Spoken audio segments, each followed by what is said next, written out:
क्या आपको पता है हर्षवर्धन राजा कैसे बने? आइए जानते हैं इसके पीछे की एक छोटी सी मजेदार और रोमांचक कहानी।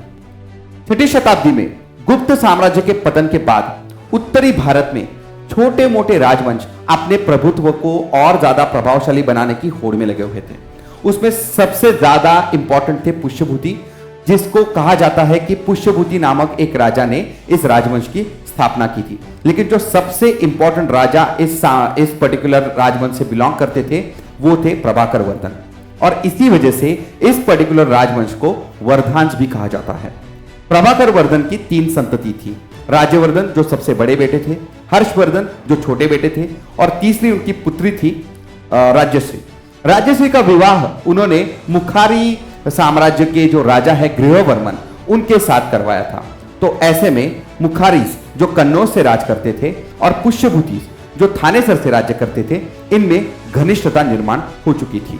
इन दोनों की घनिष्ठता के चलते पूरे के पूरे उत्तर भारत में एक दूसरे साम्राज्यों के मन में एक प्रकार का डर बैठ गया था, और जिसकी वजह से गौड़ यानी बंगाल के राजा शशांक और मारवा के राजा देवगुप्त ने एक दूसरे के साथ हाथ मिला लिया था।